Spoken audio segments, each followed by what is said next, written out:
이 시대 강력한 콘텐츠의 생산자로 부상한 겁없는 네티즌들이 급기야 대통령과의 면담을 신청하기에 이르렀습니다. 정말입니다, 여러분. 이제 박수로 맞아주십시오. 대한민국의 대통령이십니다.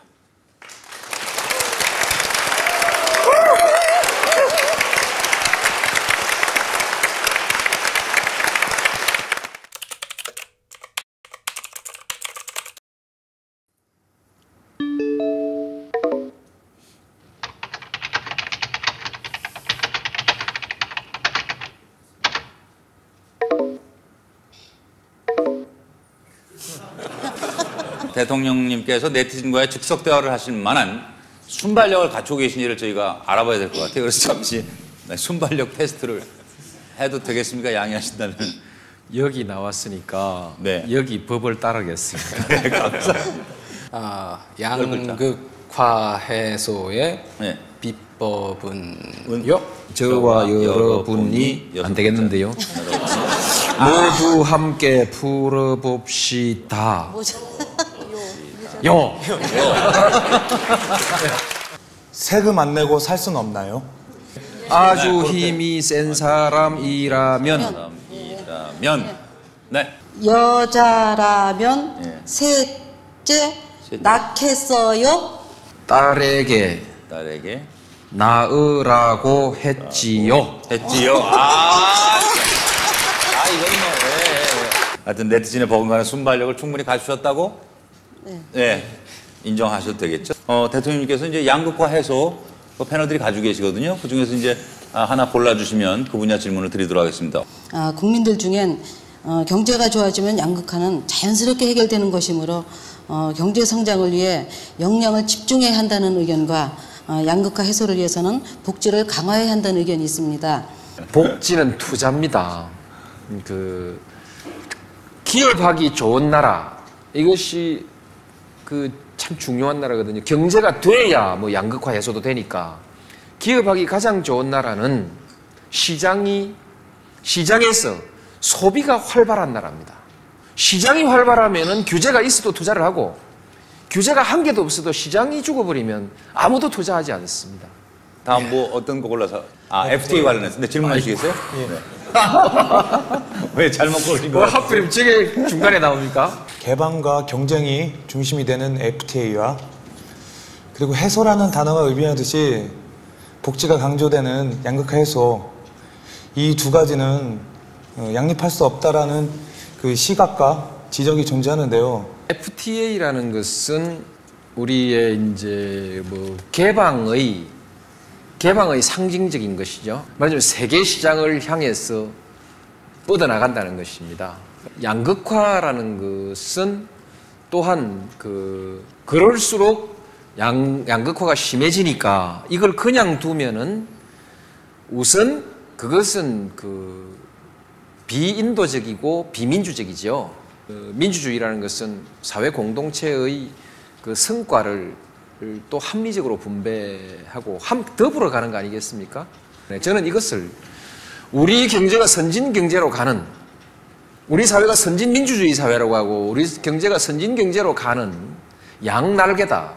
그래서 이 성장을 위해서 적극적으로 개방하지 않을 수 없는 것이 우리 경제 체질이고, 또 함께 가는 것은, 국민이 함께 가는 것은 우리 고유한 목표이기 때문에 국민 복지를 위해서 함께 가자, 그렇게 말씀드리고 싶습니다. 그리고 이제 FTA 말하면서 또 하나 빼놓을 수 없는 게 스크린 쿼터 얘기 같아요. 일단 영화계에서는 뭐 방금 전에 말씀하신 것처럼 미국에 대한 굴복이 아니냐, 압력이 아니냐로 해서 많은 불만을 얘기하고 있는데요. 직접적으로 대통령께서는 어떻게 생각하고 계시는지. 제가 딱 하나 이준기 씨와 또 같이 생각하는 분들한테 물어보고 싶은데, 정말 자신 없습니까? 네, 저는 자신 있는데요. 다만 아직 경쟁력이라고 해봐야 미국의 어떤 영화 시장에 비해서 너무나 작고, 다분히 저희가 열정을 가지고 노력해서 만든 영화들이 보여드릴 기회조차 없어진다면 그런 거에 대해 걱정이 있는 거죠. 저도 이해를 하겠는데요.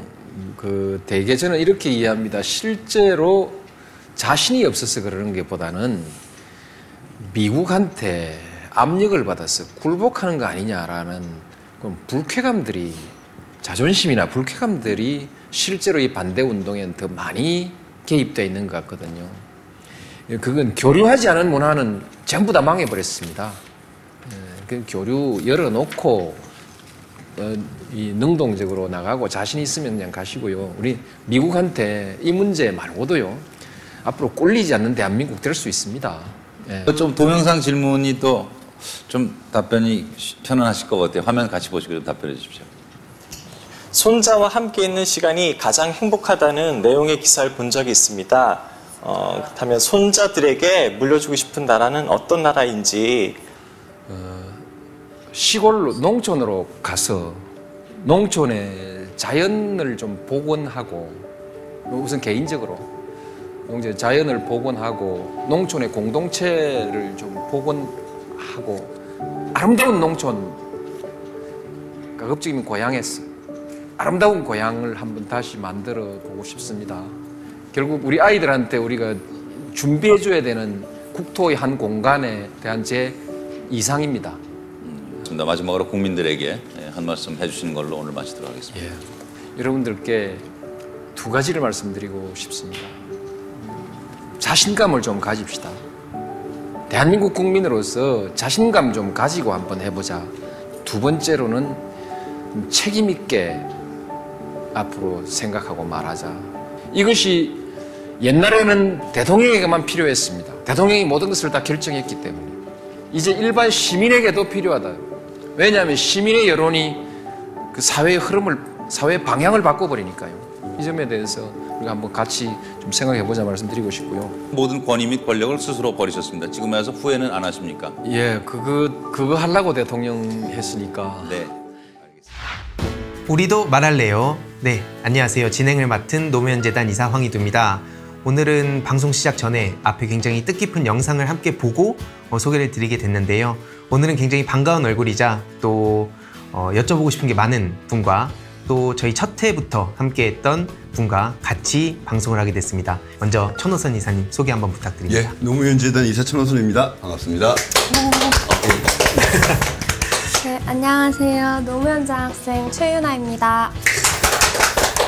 유나님 오랜만에 오시게 됐는데 네. 특히 오늘은 굉장히 뜻깊은 녹화 날이잖아요. 네. 어떠세요? 좀 떨리기도 하고 여쭤보고 싶은 게 많아서 설렙니다. 아까 저희 시작 전에 이제 궁금한 게 되게 많다고 해주셨거든요. 또 노무현 장학생이다 보니까 또 참여정부 때 깊이 들어가셔서 많은 일을 하셨던 천호선 이사님께 저를 비롯해서 오늘 아마 많은 걸 궁금해하시는 분들이 계실 텐데 일단 앞에 잠깐 영상을 보고 시작을 했잖아요. 그 왜 이 영상을 봤냐면 오늘의 주제 그리고 지금 많은 대한민국 국민들이 가장 원하는 키워드인 것 같아요. 바로 소통 때문입니다. 이 영상을 보고 유나님부터 혹시 어떤 느낌을 받으셨어요? 이상적인 대통령? 마지막에 그 모든 권위와 권력을 버리신 걸 후회하지 않았냐는 말씀에 그거 하려고 대통령 했는데요 라고 말하셨잖아요. 뭔가 그게 좀 되게 크게 와닿았어요. 그런 사람 없는데 약간. 아마 내일 그 생방송으로 또 14주기 방송이 나갈 텐데 네. 그런 의미에서 특히 지금 윤석열 정부를 보면서도 많은 생각이 들 것 같아서 채팅창으로도 많은 의견 남겨주시면 좋을 것 같고 천호선 이사님은 또 다른 의미에서 많은 생각이 드셨을 것 같습니다. 네. 제가 저 시점이 어떤 시점인가 찾아봤어요. 조금 전에 핸드폰으로. 참여정부를 깊게 봤다고 그러시는데 제가 깊게 관여하지는 않았고요. 네. 겉으로 훑어다니면서 굉장히 많은 찍을 했는데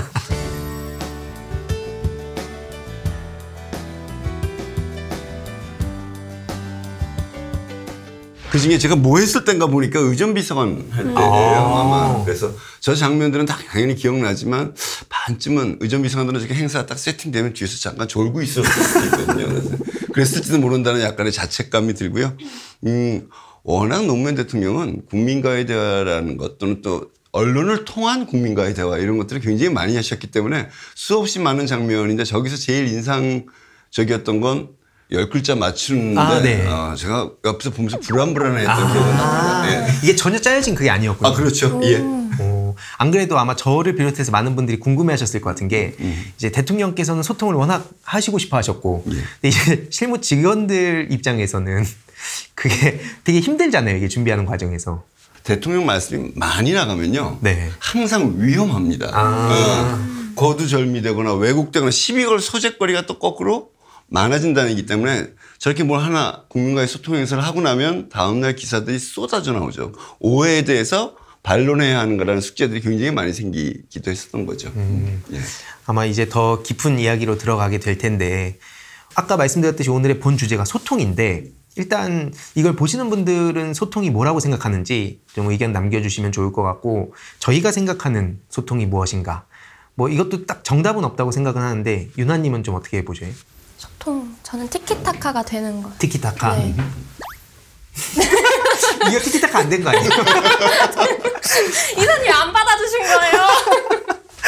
아 좋습니다. 티키타카. 그러니까 한 명이 일방향으로 쏘는 게 아니라 네. 같이 주고받는 거다. 그런 의미로. 네. 혹시 이사님은 어떻게 보시나요? 뭐에 대한 정의로부터 시작하는 건 상당히 힘든 일인데요. 그래서 네. 오전에 찾아봤을 때 꼭 물어볼 것 같아요. 소통이 그러니까 원래 영어나 라틴어 어원을 갖고 있는 것과 번역했을 때는 의미가 좀 달라지는 게 있잖아요. 원래 커뮤니케이션 아마 공유하다 이런 뜻에서 컴이라는 데서 아마 출발해서 생각과 뭐 정보를 공유하다 이런 뜻이 있었을 것 같아요. 그런데 한자로 번역되면 소통은 막힐 데를 뚫는다라는 의미가 더 많다고 그러더라고요. 그래서 그 두 번째 소통의 의미가 커뮤니케이션보다 더 인상적이다라는 생각이 들었고요. 막힌 데를 뚫기 위해서 제일 중요한 건 상대방의 입장에 서보는 것, 역지사지가 아닐까 이런 생각을 저는 소통에서 많이 합니다. 저도 되게 공감을 하는데 아까 그 이제 무언가가 막힌 걸 뚫고 간다는 것은 누군가 그럼 그걸 막는 사람들도 또 있기 때문에 그게 막히는 거잖아요. 그러면 특히 아까 뭐 의전 비서관, 뭐 대변인 등등 정말 많은 일들을 하셨는데 좀 어떠셨어요? 하고 싶은 말은 많은데 막 불필요하게 공격을 받을 때도 있었을 거고. 대통령님 입장에서는 열심히 국민에게 소통하려고 하셨죠. 저는 그게 왜 소통하려고 했는가가 어떤 현실적 필요성이 있기 전에 물론 이제 언론 환경이 어려웠다 이런 것도 있지만 기본적인 철학에서 나온다고 생각해요. 그러니까 국민으로부터 큰 권한과 권력을 위임받아서 국가를 운영하는데 이 과정에서 내가 국민에게 보고하고 설명하고 때로는 복잡한 일은 설득해야 될 의무가 있다라는 태도에서 출발하는 거다. 그런 게 아주 기본적으로 깔려 있었던 것이지 무슨 기술적으로 국민을 많이 홍보하기 위해서 소통을 많이 한다. 홍보와 소통 우리가 다르다고 얘기하듯이 그런 문제의식을 가졌기 때문에 제일 공연옥수는 건 제가 대변인 때 하던 일 중에 제일 많이 하는 일이 뭐냐면 야 이건 내가 가서 직접 설명할게. 그러면 아니 되옵니다. 저희가 하겠습니다. 나가시면 또 시비 걸릴 수도 있고 대통령이 너무 직접적인 발언을 많이 한다는 그런 공격이 있을 수도 있습니다.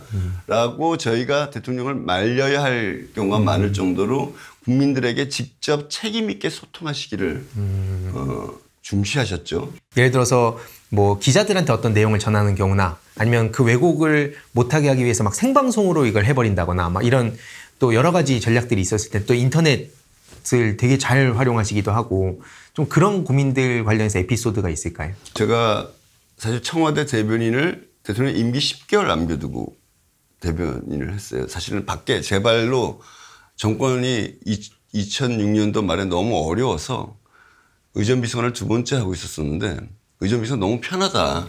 대통령이랑 같이 뭐 이렇게 다니니까 얼마나 편해요. 한편으로는 고민이 많이 되지만 그래서 저는 일설의 말단 소충수가 되겠습니다라고 겁도 없이 소충도 없는데 제가 스스로 그만두고 나갔었어요. 그만두고 나갔다가 대통령께 다시 불려 들어왔어요. 다시 불려 들어와서 이제 10개월을 놔두고 대변인을 하라는데 임기 말이니까 다 끈 떨어졌었대잖아요. 흔히 얘기하는. 그리고 뭐 큰 쟁점도 없겠지. 그러니까 큰 문제 되겠냐라고 딱 했는데 당시 이제 언론과의 관계를 좀 더 건강하게 만들기 위한 취재 지원 선진화라는 프로그램들을 준비하고 계셨던 거예요. 야, 이렇게 하면 언론과 거의 전쟁하겠다 임기 말에. 어떻게 하자를 고민하다가 이럴 때일수록 더 적극적으로 소통해야 된다는 생각을 해서 아마 대한민국 최초이기도 하고 전 세계에도 요즘 많이 하는지 모르겠습니다만 생중계 브리핑을 결심을 해요.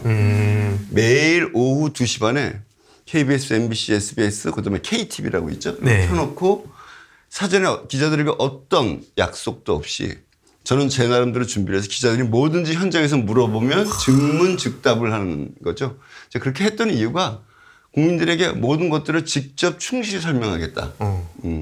대통령이라는 거였고 기자들을 보고는 거꾸로 우리가 이제 언론과의 관계를 건강하게 만드는 건데 언론을 너무 억제하는 거 아니냐라고 오해할 수 있고 당연히 그렇게 반발할 거기 때문에 당신들의 질문을 뭐든지 물어봐라. 그걸 카메라 켜놓고 우리 투명하게 하자.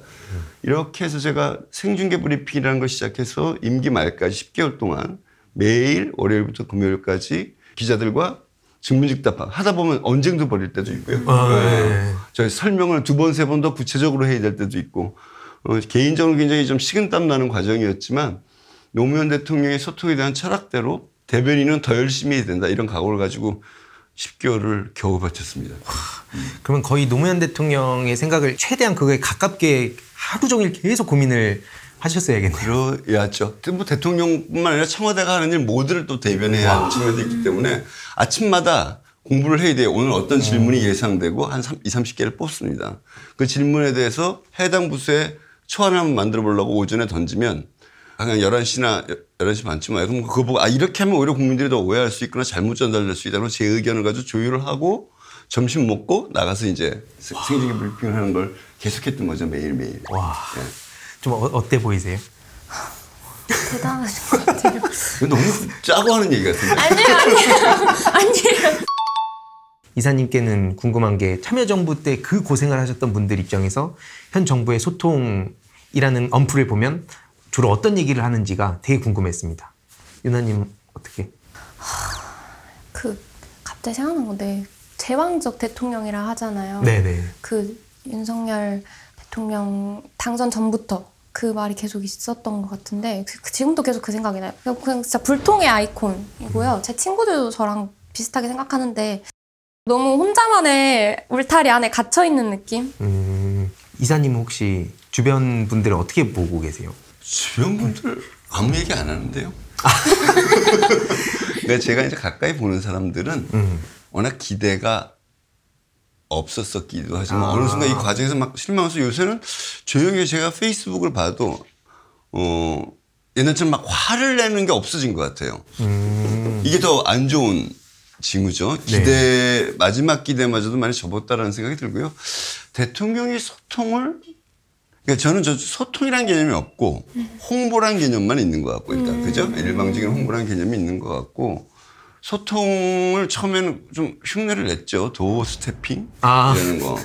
저 하면서 좀 불안했거든요. 정말 아무나 하는 게 아니다라고 생각하는데 결국에 그렇게 사고가 나고 도어 스태핑이 꼭 좋은 소통의 방식이라고 생각하지는 않지만 굉장히 자신감이 있을 때 사실 대통령이 능력이 있어야지 하는 일이거든요. 자기가 지금 느끼는 국정 운영에서 가장 핵심적인 주제에 대한 자기 철학이 있고 국민들이 무엇을 궁금해할지를 알고 그러면 아주 짧게 어떤 메시지를 던져야 되겠다는 게 매우 훈련된 사람만 할 수 있는데 고민이 있고 생각이 정리되어 있고 훈련되어야 되는데 이 세 가지가 안 된 분이 도어 스태핑 한다고 할 때 저는 좀 100% 사고 난다라고 생각했던 거죠. 근데 제가 보기엔 참모들이 자기 대통령을 너무 믿었던 것 같아요.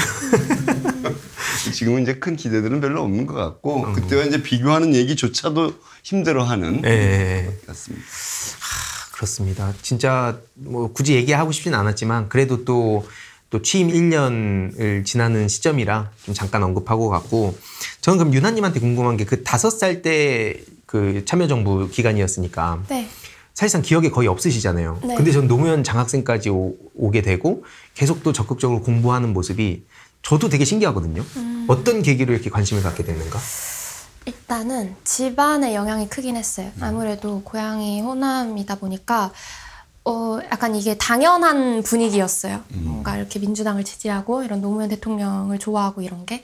그래서 저도 어릴 땐 별 생각이 없었는데 이렇게 그래도 텔레비전을 보잖아요. 그럼 보면은 그 약간 본능적으로 알게 되는 것 같더라고요. 저도 잘 기억이 없었는데 제가 이 사람이야. 이 사람 뽑아야 돼. 막 이랬었대요. 노무현 대통령? 아니 그때는 누군지 모르고. 네, 누군지 모르고. 그러니까 그냥 그 민주당에서 후보만 나와도 민주당인지 모르는데 민주당 후보만 보면 이 사람 뽑아야 돼. 그래서 동자 귀신 같은 거 딱 찍혀 맞히는? 그러니까 약간 신점. 지금 정부에서 좋아할 수도 있겠는데. 위장 취업하려고요. 그래서 동자 신이 내린 무당.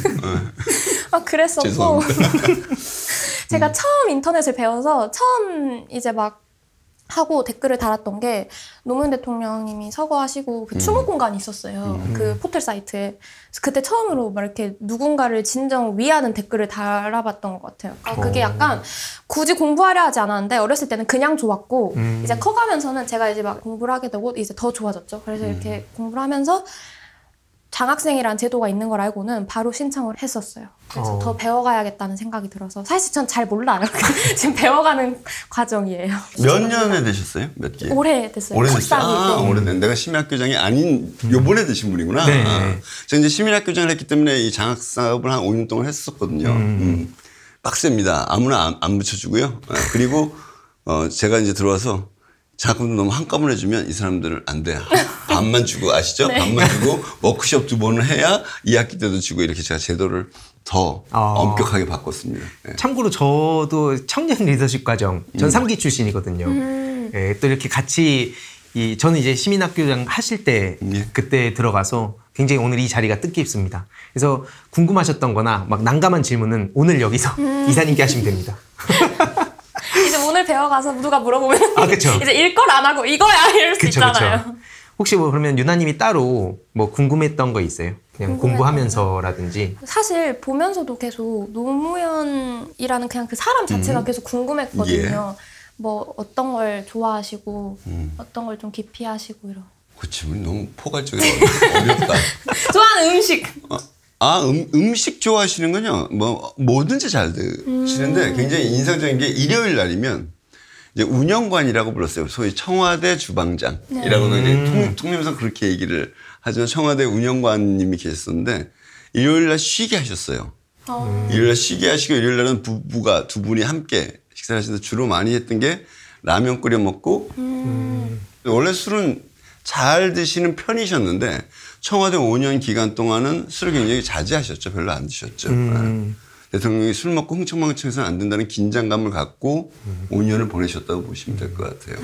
뼈가 담긴 말씀인 것 같습니다. 누구랑 비교가 확 되죠.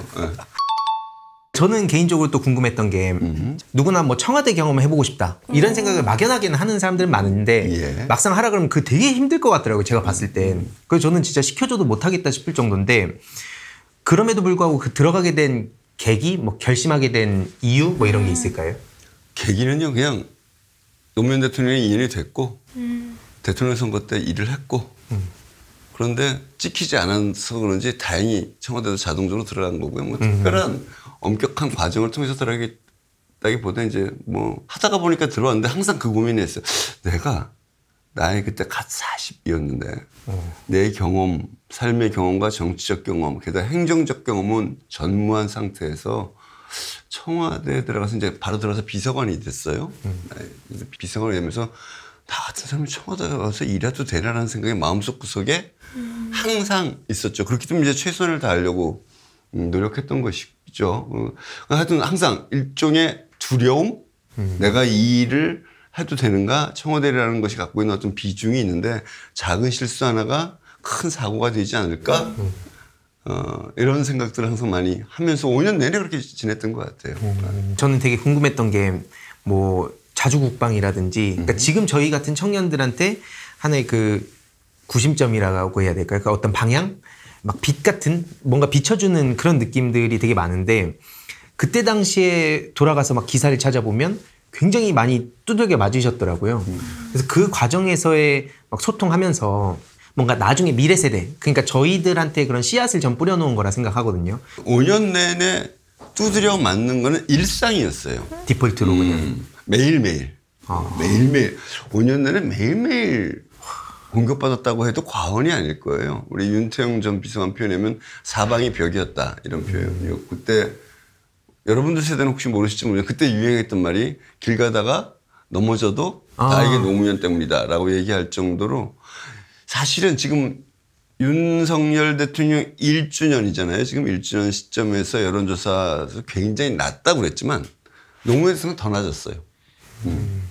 그러니까 그 굉장히 뭐 이제 우리가 부족한 점도 있었겠지만 굉장히 억울한 5년을 내내 보내면서 치열하게 분투하고 국민에게 우리의 생각, 우리의 계획, 우리의 판단의 근거들을 전달하려고 애를 썼지만 끝날 때까지 쉽지 않았던 기간이었다고 생각해요.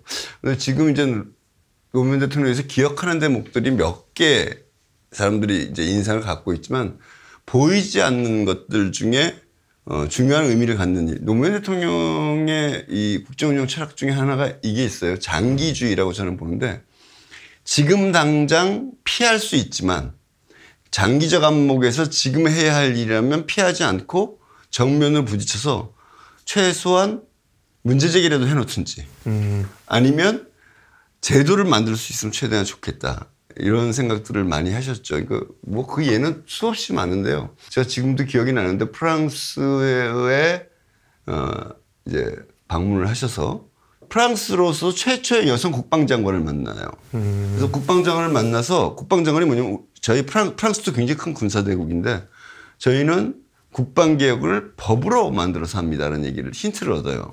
그래서 돌아오셔서 바로 지시를 하세요. 우리 국방개혁의 장기적 로드맵을 만들고 그것을 수행할 수 있도록 아예 법과 제도를 만들자. 그래서 국방개혁법이라는 게 만들어져서 지금도 물론 그것이 그때 정권 담당자의 의지에 따라 방향에 따라 달라지는 면도 이렇게 좀 크게 보면 국방개혁이 우리나라는 법에 의해서 체계적으로 좀 진행되고 있는 중입니다. 지금까지도.